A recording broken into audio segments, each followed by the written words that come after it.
Hello, everyone. This is Jay with Real Estate Aholics. And as you guys can see, I got a distinguished gentleman here named Mr. Cody Cox. How you doing, Mr. Cody? Hey, I'm doing great, Jay. It's great to be on and you know hear what you guys got to say and field a few questions from me. I'm excited. Yeah, man. Yeah, man. So we're glad you take the time out. I know you on a little vacation down there That in that Mexico, I am. man. Yeah, So, I'm off in near Cancun. I'm in a little resort area just a little south of Cancun, Mexico. And every man, one of us have to get away every now and then, just clear our head. And that's true. with the technology we have now, you can still do your work if you want to or need to. Yeah. But then when I'm done with you, I'm running down to the ocean. Okay, absolutely. So we have a daughter that lives in. I can't remember the name of the city that she lives in, but she's down there for 6 months, and then she's gonna hop to another country Okay, as well. So that's cool. pretty cool, man. So she said she loves it too. This was her second time actually going, and so she went back. So she says a lot more Yeah, simpler there, man. You know, your money go a long way, and she says she living life, man. absolutely, Yes, sir. absolutely. Yes, sir. Well, and that's what we're all doing for. We work to try and put some money in our bank, but it's not about the money. It's about freedom. It's And about so freedom. when we have the opportunity to do what we want to do, when we want to do it, where we want to do it at, that's why we do all this here. That's why you're doing your podcast. That's why you're working your tail off in Absolutely. your business.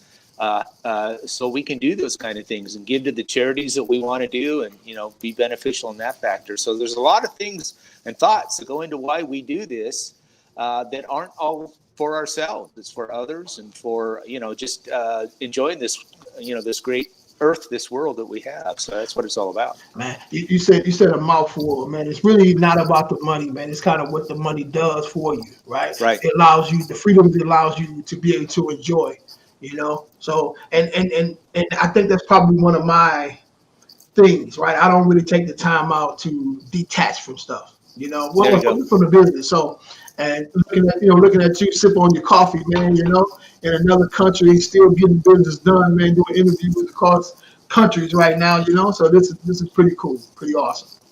Yeah, So, it is. and it's funny. I say this. Let me show you something really quick here. Let me see if I can pull this thing up. Um, one of the things I seen, right? I try to do a little research on you a little bit, man. But one thing I noticed about you, right, was this right here. Okay. Let me pull this thing up here. You had a lot of videos that had coffee in it. So it's safe to say you love some coffee, huh? I do like my coffee. We bought some fresh Mexican coffee here locally yesterday. I like coffee coming out of Costa Rica. Yeah. There's some good stuff that comes out of Honduras, and there's some great stuff that comes off the big island of Hawaii that I like real well. So Yeah, man, they're good coffee. I seen a lot of coffee videos. I even seen one gentleman. He said he seen some look like coffee beans, but maybe something else that he was teaching you about on your Facebook, I think it was. So, but I thought that was pretty cool, man. So, uh, yeah. I drink, I drink coffee when it's really cold out. Oh yeah, Yeah, yeah, we're originally from Michigan, right outside Detroit, Michigan. So when it's cold, I definitely do. yeah. So yeah, it's I have. relaxing. I own some assets in Detroit. I Okay. have, from an investing purpose, at least from a note perspective, I love Detroit. Yeah, man. Uh, and I mean, there's just some opportunities there, and just helping out some of the people there. Detroit's been hard hit, as you well know. Yeah. And then if you have guys that are in there that kind of have the same philosophy that I do, is if I can go in there and buy a note for a homeowner that is having some distress, and we can find a way to work that out and keep them in that home. Yeah. That's what it's all about. That's That's what we do. What we do is because the big banks, have a lot of these folks, and they're just numbers to them. Yes. I see a person with a soul behind them. They're trying to work as hard as they can, and maybe something came along that there was a tough break, and they got behind on their mortgage. Yep. And so, part of my goal is to go in there and see if we can find a way to keep them in that house. And I have this little saying. I'll go ahead and throw this at you too. This month, the month of August that we just passed, Mhm. was my 40th year in the mortgage industry. Mm. So I've been around for a long time, and I've probably been involved from a new mortgage standpoint with close to 20,000 different mortgage events, mortgage transactions. Wow. So I kind of say that I spent most of my career, or all my career, putting people in houses. Yeah. But I want to finish my career keeping people in houses. Mm-hmm. And so that's why No, that's right. that's why we established Bridge City Factors and some previous entities that I've owned with the purpose of keeping people in their homes. And, we went through a big, huge thing in early 2009, 2014, through those periods of times. We may be headed back to something probably not in the same fashion or same depth as those times are. But I feel like we're pretty well positioned to be able to help some folks as we move into something that could be, some traumatic situations. We see values in the stock market going down.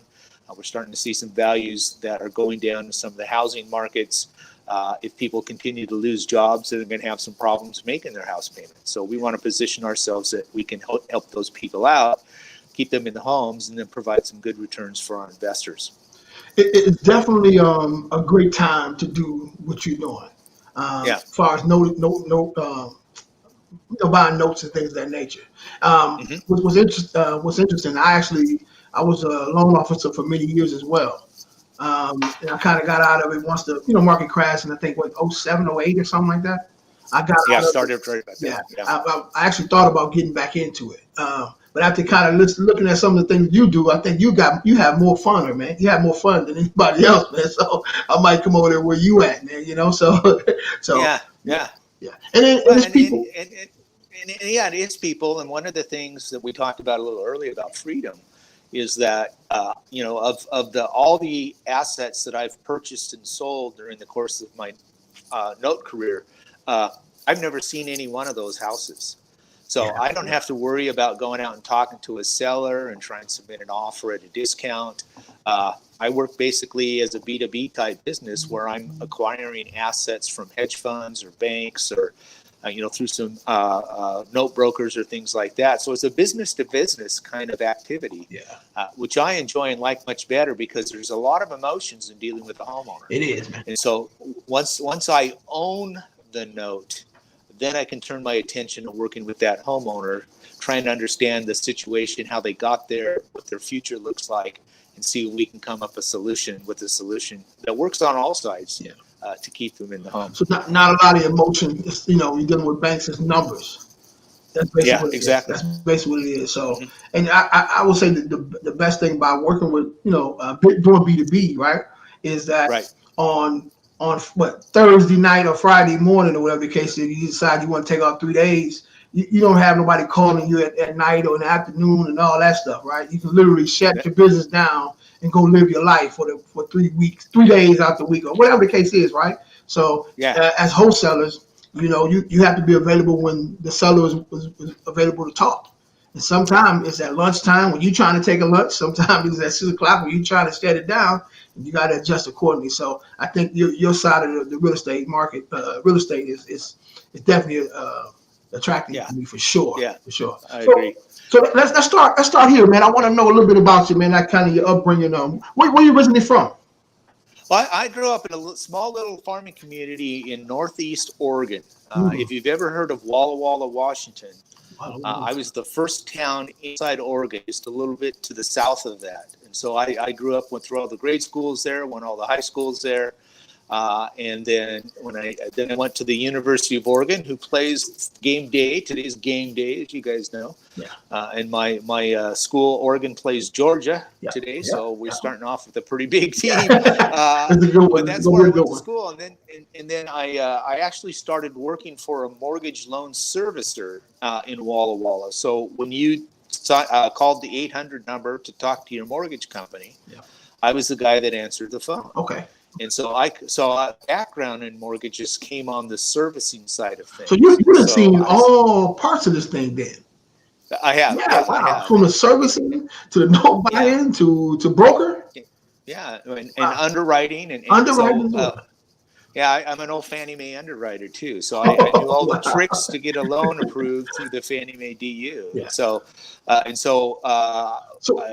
In 1984, I got married. Yeah, go ahead, Jay. Before we definitely won't get to everything. I just want to kind of get a chance to know your background a little bit. So you went to school, junior high, high school, or whatever. What kind of student was you? My high school, I graduated 7th in my class. Wow.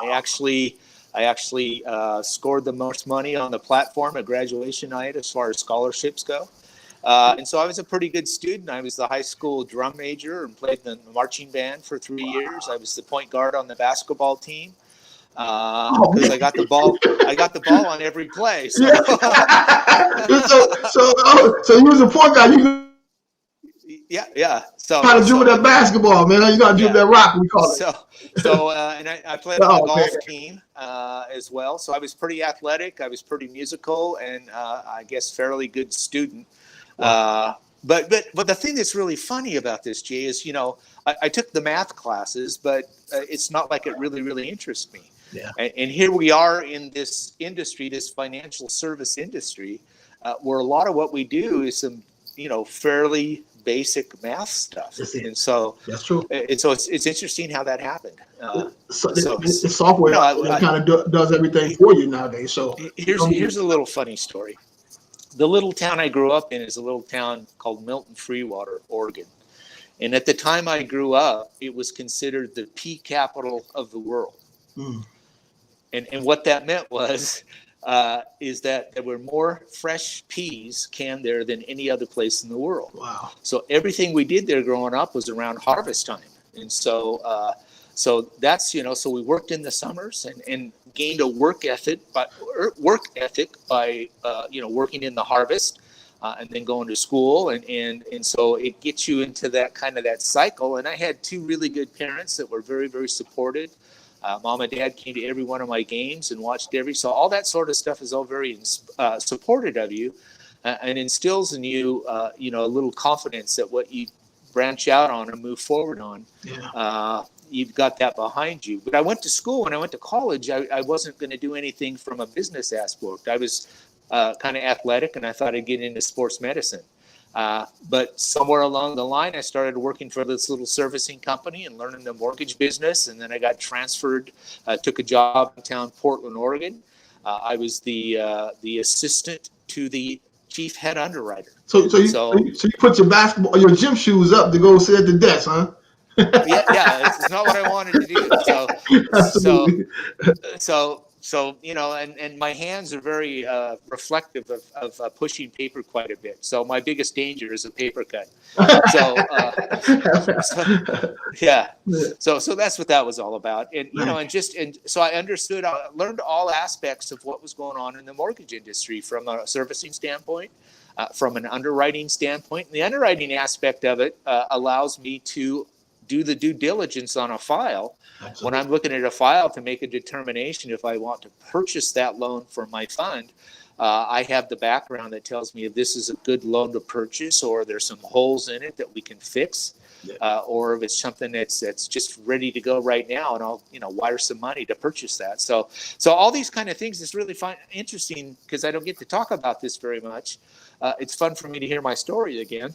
Yeah. But all this stuff seems like it prepped me to be where I'm at right now. It's all the stuff that we're doing right now. And we've all heard that little adage that, what you're doing right now was what is the results of things you did last year, the year before, 5 years ago, 10 years ago. Yeah. And I would have to say that has played out in my career.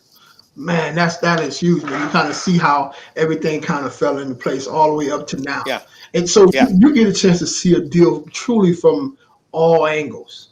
Yes. Right? Yeah. From looking at a deal from an underwriter's point of view, that's what you want to be. Yeah. You want to see. Yeah. You can see what's kind of light and what's kind of really heavy, or what's good and what's not, or whatever the case is. And you have the ability as an investor to be able to bridge that gap, so to speak, fill those holes. Yeah.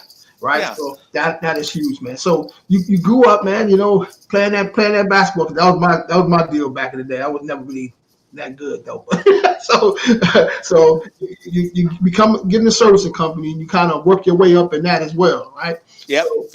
So when you got out of that, you became an underwriter after that. So how you make that transition? Did you do it with that company, or how did you make that transition? Well, actually, I when I was working for the company, the servicing company in Walla Walla, Washington, we had a relationship with Savings and Loan out of Portland, Oregon. It was the largest savings and loan in the Northwest at the time. And because of that relationship, I had frequent conversation with staff people within the company in Portland.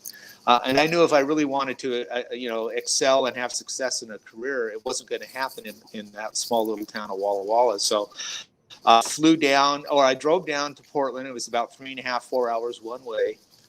And I'm just this simple little kid out of Eastern Oregon who grew up with apple trees and pea vines. Yeah. And so pretty simple kind of stuff. And so I drove into downtown Portland, had an interview with the human resources lady on the 14th floor of a tower right downtown. And as I'm having the interview, next door, I see a helicopter land on a roof of a building next door. And I completely forget where I was because I've never seen that before. I ended up passing her interview, went and talked to the head underwriter, and within a week I was hired. And 2 weeks after that, I moved to Portland, Oregon.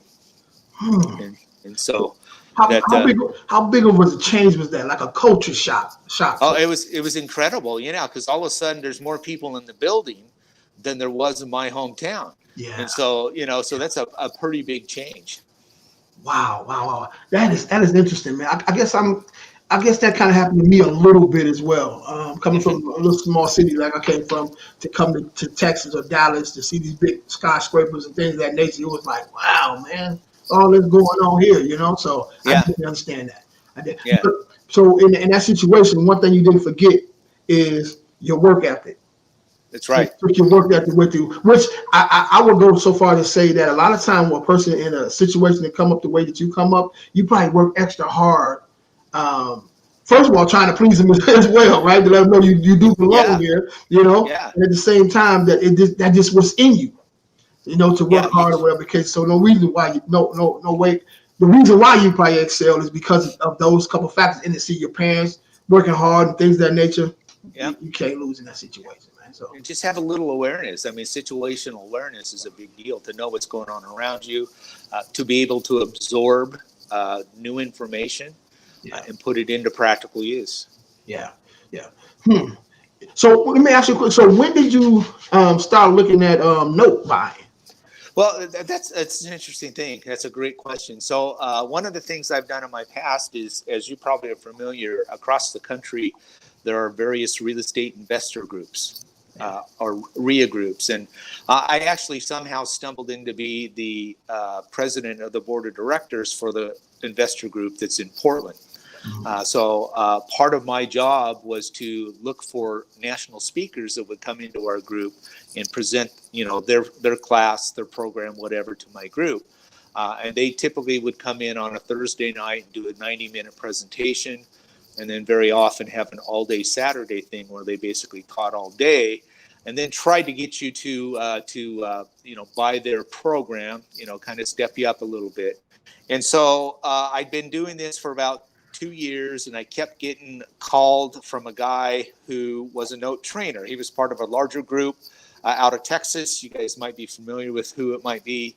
But finally, I had this guy come in, and I said, yeah, come on in. So it's Thursday night. He's doing this 90-minute presentation in front of the group. Again, by this time, I've been in the mortgage industry for about 25 years. And we were looking for a way to get out of it or supplement what our income was. And so I'm sitting on that Saturday presentation. We're about 2 or 3 hours into it, and I've been listening to them. I've been trying to do the wholesale thing. Wholesale was difficult because I had a full-time day job. And, you do all the mailers, you send out 1,000 letters, you get 5 or 6 responses, and you get to talk to 2 or 3 of those. But the only real time that I could talk to those folks was on the weekends or after hours. Yeah. And so I kind of think I got to find something else to do. And so in listening to this note trainer, all of a sudden it hit me in the head. You should do this. You've got all this mortgage background. You understand everything he's telling you. So I did it. I made a change in my complete model, and we started focusing on real estate, but looking at notes and purchasing notes. I went to one of their 3-day seminars on how to deal with non-performing notes, and then found a lot of other sources where I could get some training on and understand. Because even though I had the background, there's a certain amount of techniques and strategies you need to learn to be a note investor. The I SEC. hooked up with the mastermind, a guy out of Austin, Texas, and was with him about 3 or 4 years. And I started buying notes in my self-directed IRA, which is a great way to buy notes for your first one.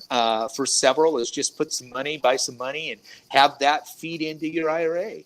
And then, so that's what I've done. I've still got 3 or 4 of those that are out there making a monthly payment to me. If you add $300 or $400 a month times 4, I mean, that's $1,600 a month that's going right into your retirement account. So quick question. So I know we have some people that's looking on here who may not know what notes are. Yeah.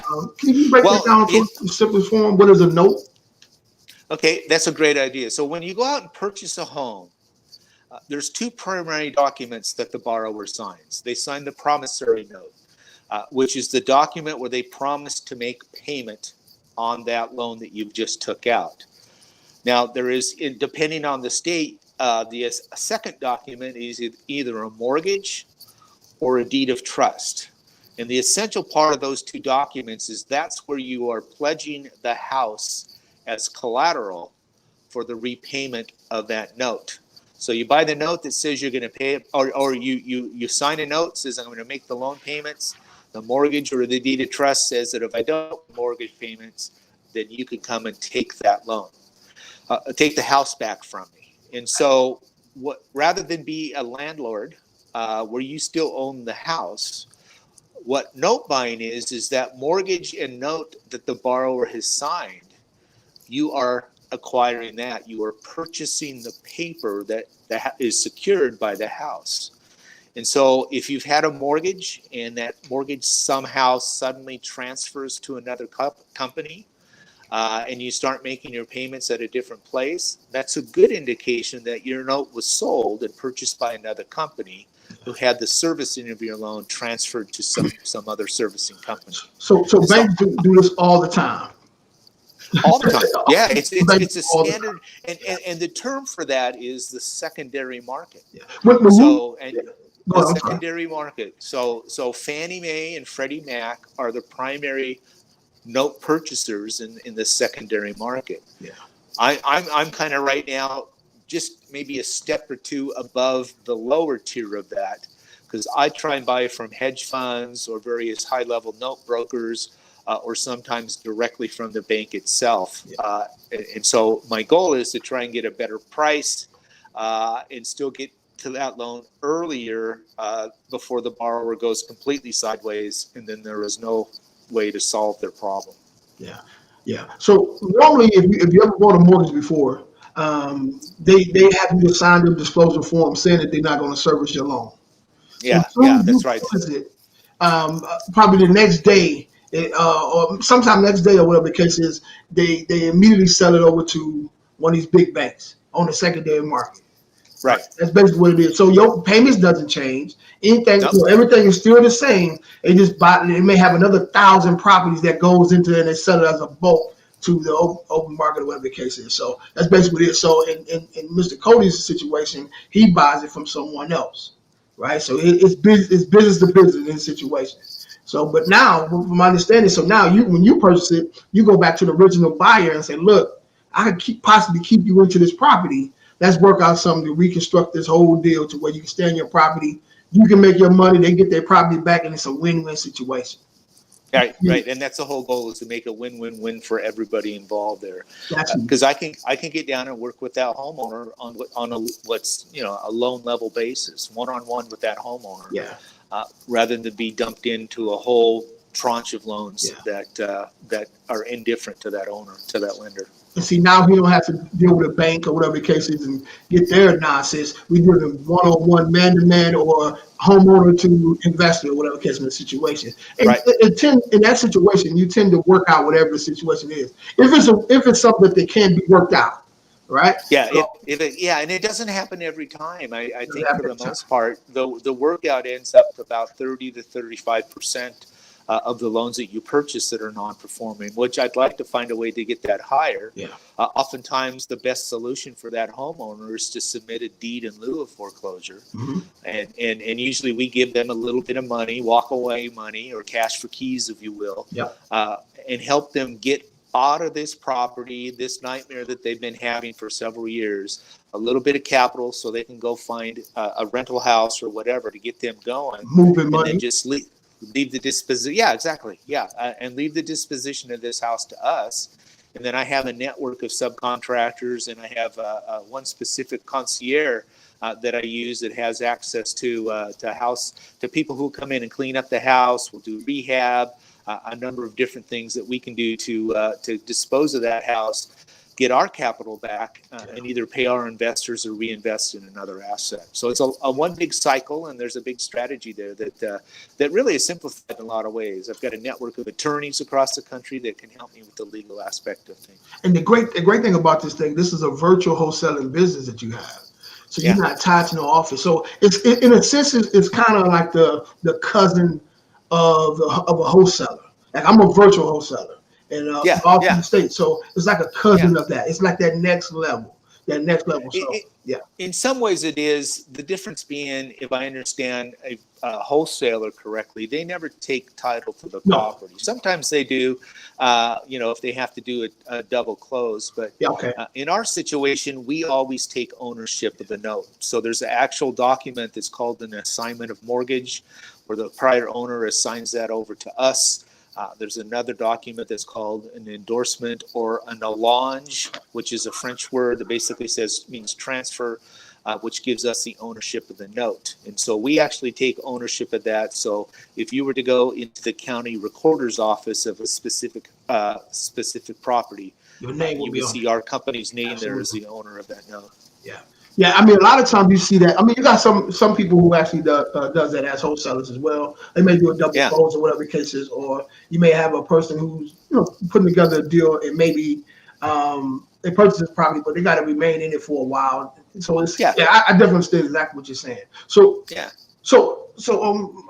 we talked about you buy the first deal you ever done, right? So you borrowed money from your IRA, right? Now I know it's kind of crazy, but can you break down what an IRA is, right? So the people that's listening to this understand this is how you got started. An IRA simply stands for individual retirement account. And many of us have an IRA if you've left the company and there's a retirement fund like a 401k, you've rolled that over into an individual retirement account. And there's two parts of an IRA. One is what's called a traditional IRA, which basically means that no taxes have been paid on it yet. And so when you start using that for your own personal use, you'll be taxed at the then going tax rate.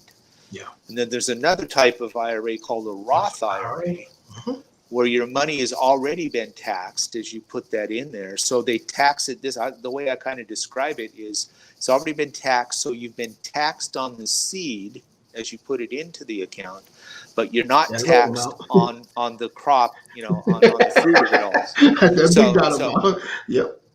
So I like that aspect of it. And so now the IRS, which controls the IRA, basically says you can invest in anything except for collectibles and life insurance.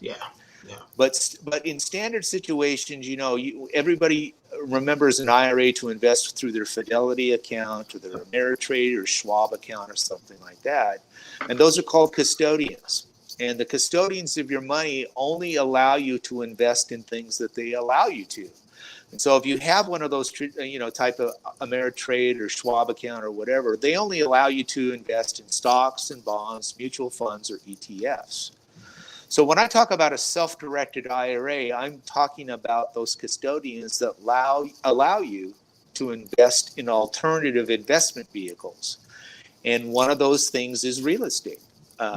Oftentimes you may have heard of using your IRA to invest in gold. Well, that's a self-directed IRA where that custodian allows you to invest in gold. So the custodians, I have two custodians I use that allow me to invest in real estate or real estate notes. And so that's what I use those for, is to invest in notes. So it's kind of like mailbox money for me.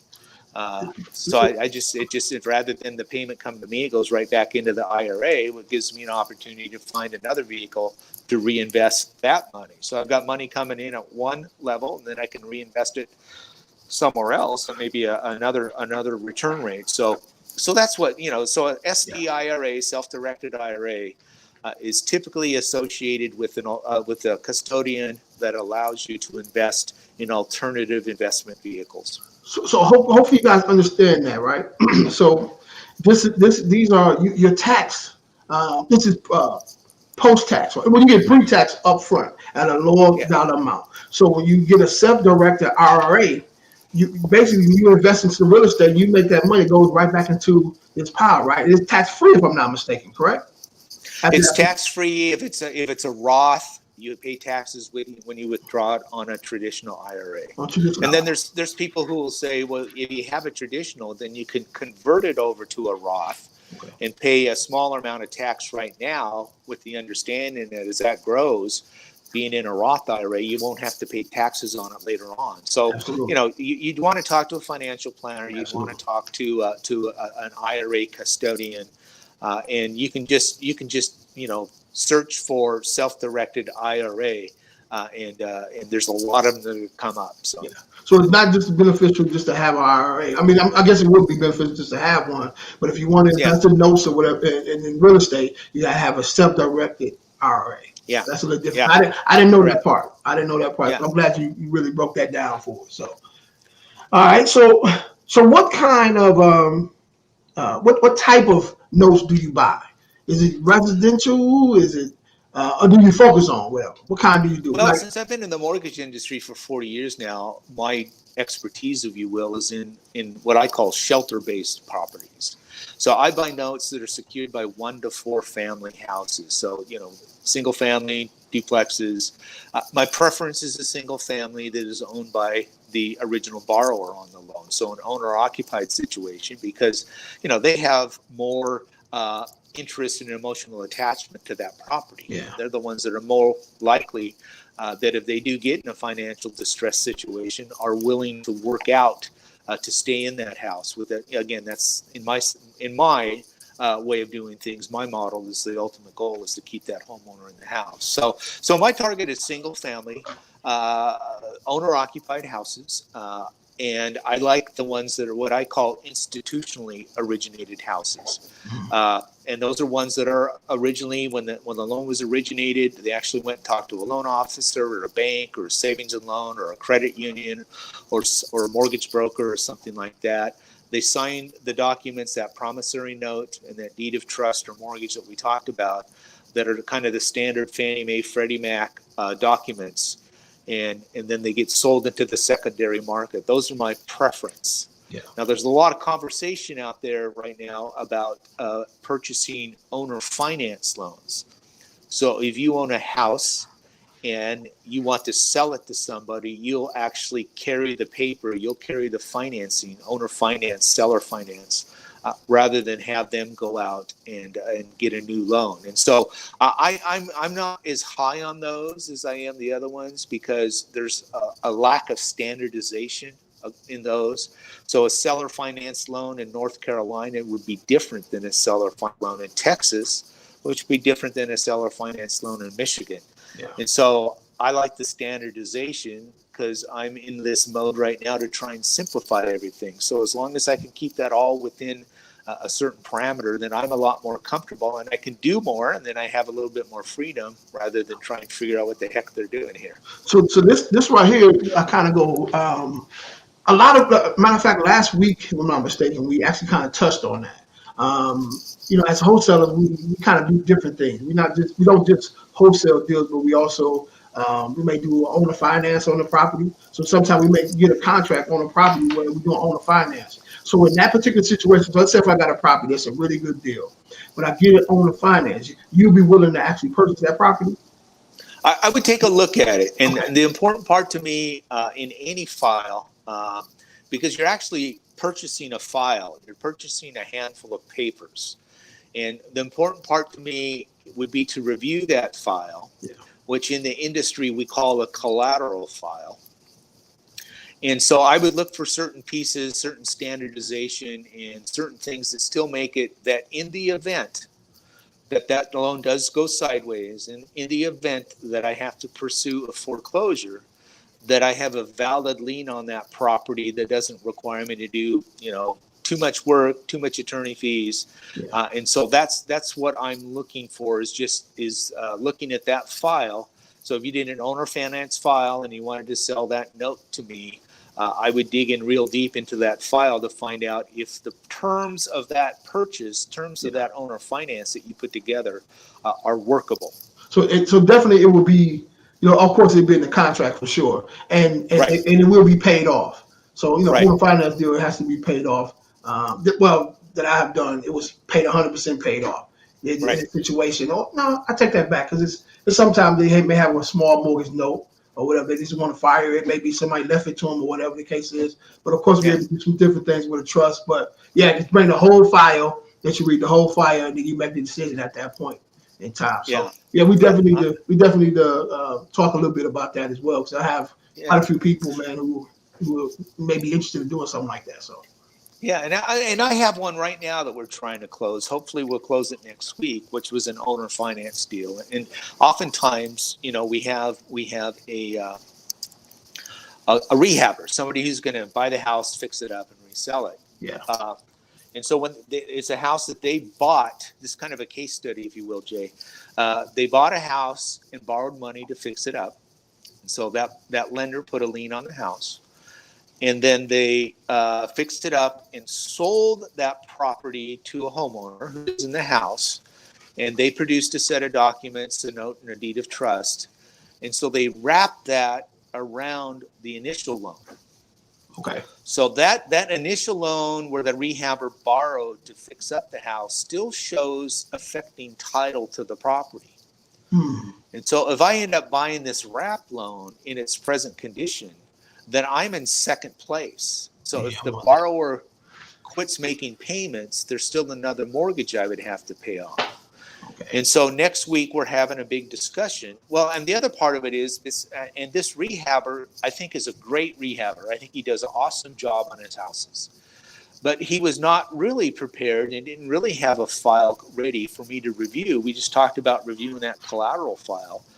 His file was not in a position for me to really, and I made a ton of suggestions, corrections, requests to try and get that file in a possession where it's investment quality that I would want to purchase. Gotcha. And so next week we're having a little powwow to try and make sure all the final details are. We're actually going to open an escrow. So when I purchase that file, the money that I'm wiring is going to go to escrow to pay off that underlying loan.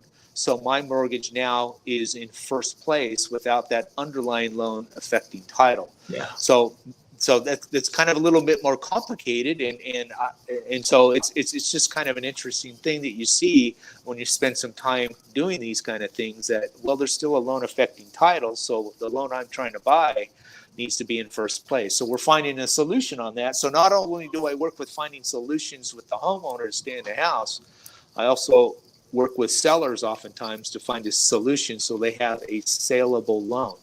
So you're still a great problem solver. That's basically what wholesaling is. You find a problem, you fix it. 9 times out of 10 in that situation, you'll get a better deal anyway, right?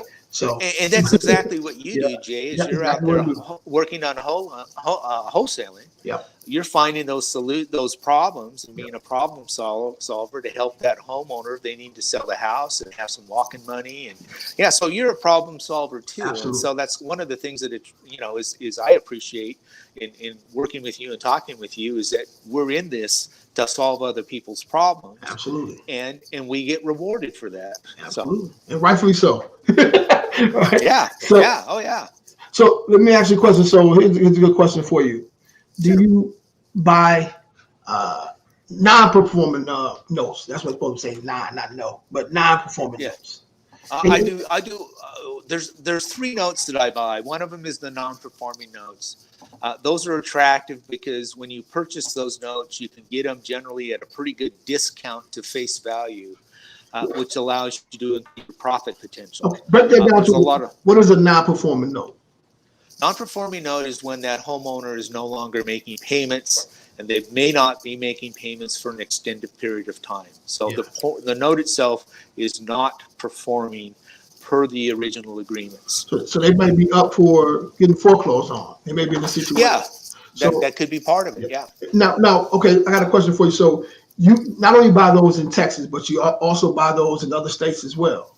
Yeah, I buy most of I have loans, like I mentioned, that I own in Michigan. I have stuff in Okay. Indiana, Missouri, South Carolina, Louisiana. I have one borrower right now.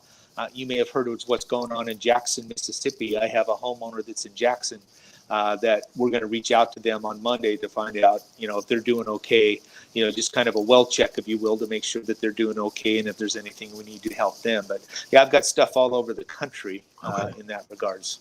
Okay. Excellent. Excellent. So yeah, like I said, and then I'm bringing on other students as well, man. Because I know we will run across these different situations, so I definitely be Sure. reaching out to you. So, Yeah. okay. So non-performing is a person that's behind on his mortgage, maybe 6 months, maybe a year, maybe longer, right? Maybe So maybe four maybe. years. I've bought some that have been behind in 5-6 years. Wow. Wow. Uh, Wow. and so there's another complication in that is most states have what's called the statute of limitations. Yeah. That if the loan gets so old that it goes stale, that the lender no Stop looking. longer has, claim against loans that are longer, or payments or amounts owed longer than statute of limitations. So that's one of the things we have to look into is what is the statute of limitations on that in that particular state on that loan. And if we're not going to be allowed to collect on that, if we go through a foreclosure process, what is the amount that we'll be able to collect on, and is it still a profitable deal? I've heard about something like that, man. That's really interesting. Yeah, So, yeah. so what about? Cause I don't know if I put this in here right. A PF performing note. Did I put that in there right? Well, a performing note is one where the homeowner is making their payment, What's up? and that's the one that provides the cash flow income. And I'm a big cash flow income kind of guy.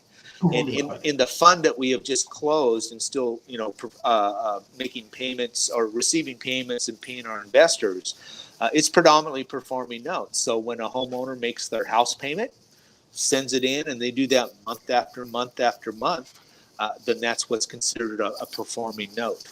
Okay.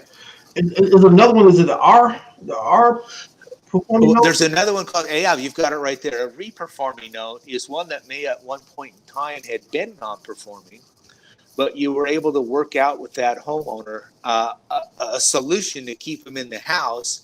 And as that solution, that workout starts performing it now, and they're now making their new payment based on a modified loan, then that is a reperforming loan. So that we look at all three of those, and generally on a non-performing, you're going to get a deeper discount for the purchase. On a reperforming, you're going to still get a pretty good discount on that purchase because there's a little history there where that borrower had some struggles. And then on the performing notes, those are the ones that you're paying what we would call closer to par. If the balance on the loan's $100,000, you're probably paying 90 to 95% of that amount because the loan is performing, and you don't have to worry about it going non-performing, although eventually they may. Yeah. That's very interesting there.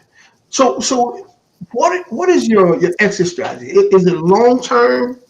Is it to turn around to get a bunch of them and turn around and sell them as well, or is it what kind Well, of what is your exit strategy? that depends on what entity I'm purchasing them in. So in my IRAs, I want them to be long term. I'll just hold on to them as long as I can until that homeowner decides to sell the house or refinance or whatever, and that's fine. In my fund, we're trying to purchase loans for a 2 to 3 year hold. And so we're trying to provide that cash flow to the investor as well as ourselves. But our fund has an expiration date. It needs to be closed by the end of the 5th year. And so we try and purchase notes based on that liquidation date. And so it kind of depends on what the strategy is for the company that you're purchasing notes in. And see, that's a real good thing that I like to interject here is that anybody that is any business, whether they're wholesaler, rehabbers, landlords, or note purchasers, I mean, they need to sit down and actually write out what their model is. Absolutely. I mean, this is a business. It's not a hobby. And in any business, they have a financial model and they have just a business model. And they need to have that written out. Now, it can change, of course, from time to time. But if you're going to actually run a business, put in writing what this business is all about and stick to the script. Absolutely. I've noticed that anytime I run into trouble on a situation, it's because I've acquired something that's outside my model.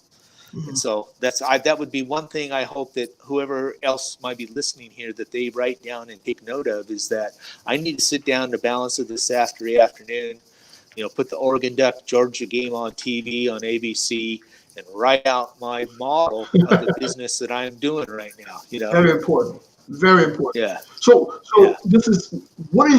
For your company, what is your mission statement?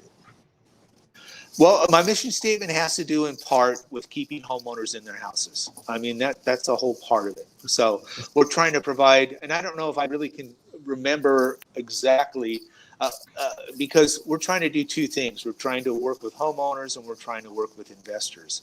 And so on our website, our little mantra that we have, there is a refreshing way of mortgage note investing. And so being able to go to our website and see this is what our tactic is, what we're trying to do, is make it easy for investors and make it good for homeowners. And so that's what we try and do. Our mission statement is to keep borrowers in the houses and to make sure that we're getting a good return for our investors. Yeah. So I know how you came up. The kind of person you were in school. You're a great basketball player, all the way up to working for a servicing company, becoming an underwriter, to now full-time real estate investor.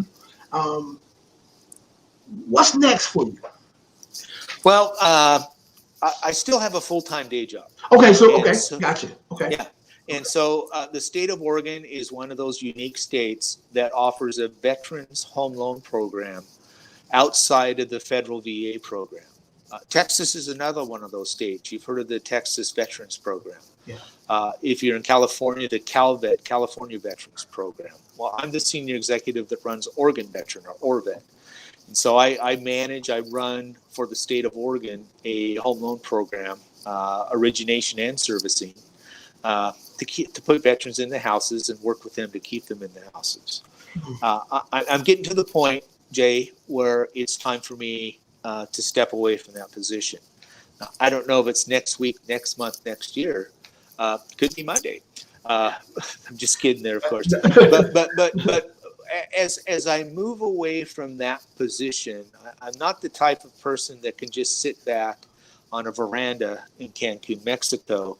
In fact, my family that I'm here with is say, Dad, turn this stuff off.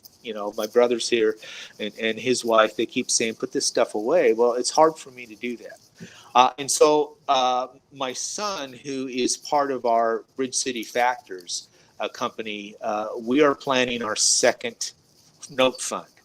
And so we're trying to find a way that we can return a good investment to our investors.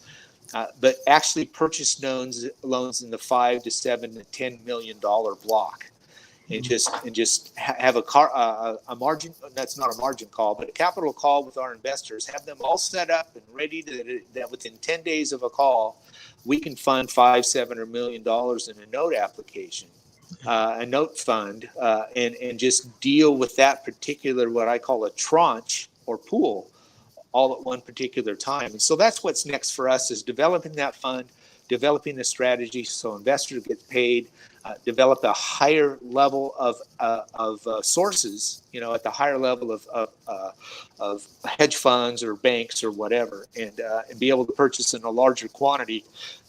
And then that will produce an income stream for me that would replace what's going on for my day job. And so that's what's next for us, is to basically let loose of the day job.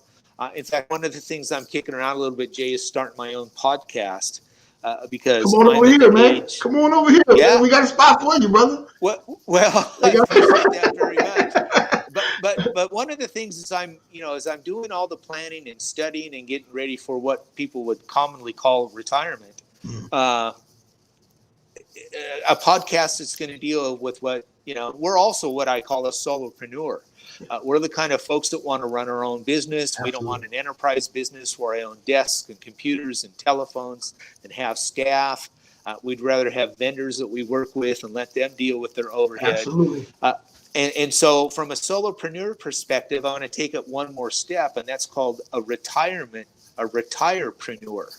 or folks that are heading to retirement or maybe after retirement have a secondary source of income, because it's all, and you'll hear me say this a lot, it's all about cash flow.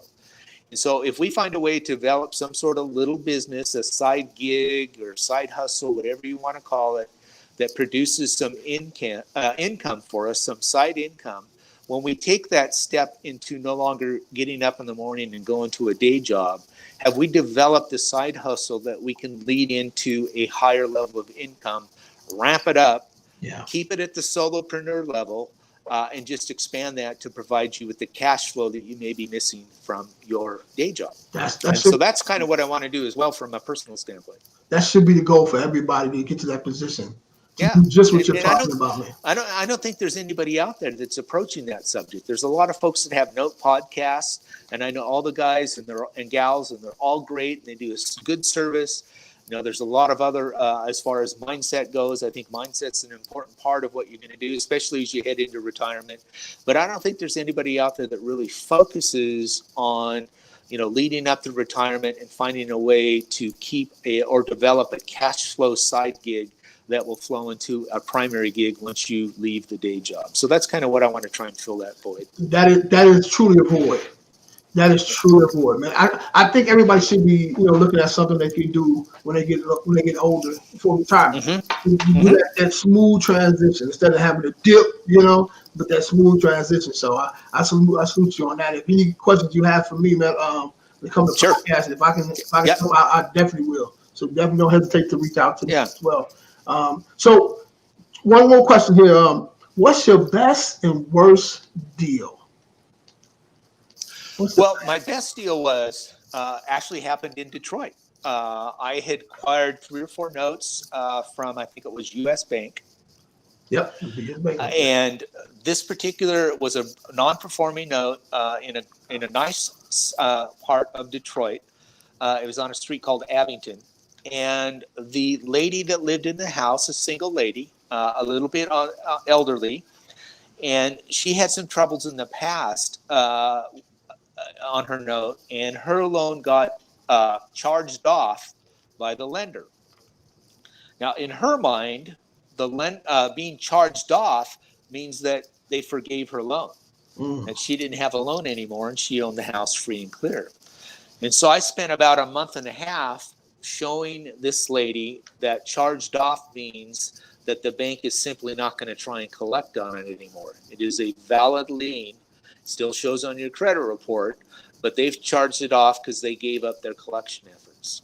And so once she was able to really find out that, well, yeah, I guess I still do have this loan, charged off doesn't mean forgiven, she somehow came up with $110,000 to pay me off. Wow. And I bought this thing for like $45,000, $48,000. and this took like 4 months to do that. And so when I used investors' money on a joint venture transaction, I paid him off in 4 months, and he had, what was it, a 78% return on his money. And I had, an infinity percentage of return on my money because all I did was the work, and he funded the deal for me. So that was a very, very good deal. I had another on the other side of things, and I'd be transparent because note investing on the surface sounds good, but not every deal works out. I had bought a note on a house in Cleveland, Ohio. This one was on Tate Avenue. And the homeowners were deceased, and their daughter had moved into the house. And we were trying to find a way for the daughter to actually assume the loan. We'd do a modification, put her on title, make her responsible for the mortgage, and keep that in. And then all of a sudden, she went dark on me. She never contacted me, never said anything about it. I thought we were going to find a good deal that was going to work out for her and keep the house that she kind of grew up in and the house that her folks had lived in when they passed away. But we ended up having to foreclose on it. And then they wouldn't leave. And so I had to go through an eviction process to try and get them out of the house. And then finally, when we got them out of the house, they left all their stuff in there. So I had to hire another company to get all their stuff out of it.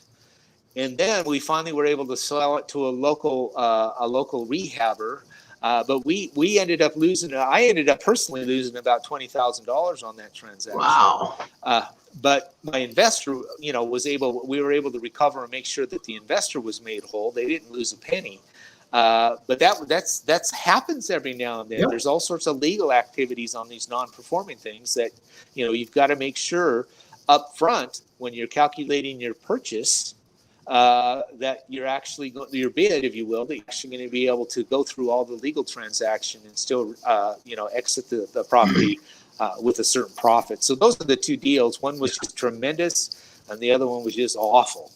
Man, I appreciate your transparency when it comes to that too, man. So in anything that you invest in, man, there's some things that can go wrong. So nothing, nothing is 100%. So just make sure that you cross all your T's and dot all your I's, man. So everybody who's listening to this, that's looking to get a note, man. Do you teach this at all, or?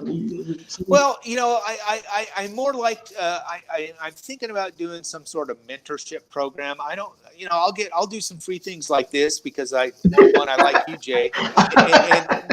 But the other part of it is to get into some sort of real educational thing, to put together some sort of curriculum. Take some time and effort. I more want to get to the point where I'm working with investors and investing their money through a fund. Yeah. But there might be some opportunity on down the road.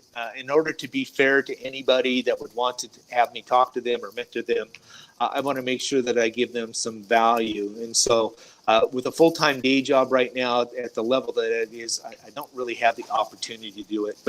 But I enjoy talking to you. I love the question and answer and follow your train. But maybe there'll be some opportunity for that a little bit later. Okay. Will you work with any non-accredited investors or? Well, my current fund allowed for some non-accredited investors. The one that we've got coming on board is going to be a Reg D 506C, which will require accreditation by the investors. If that goes off real well, then I'll start thinking about doing a Reg A plus, which allows both sides of things, and a non-accredited as well as an accredited investor. But that's a lot of work. It costs a lot of money. It costs maybe $55,000 to $75,000 to put one of those together. And so, if I'm going to be a solopreneur or a retirepreneur, at that point in time, it's probably something that's way off in the distance if it ever happens. So. Yeah. Well, one more question. Say someone chooses to go with you or invest with you on these notes. Will you be able to walk them through how this whole process is going through? I can do that. The thing I have to be careful of, when I always help new people, love to help new people as they explore what's going on there. The two things I'll look for is that somebody's serious about it. If they're just wanting to, call me and talk to me and maybe waste my time. Yeah. I get that all the time.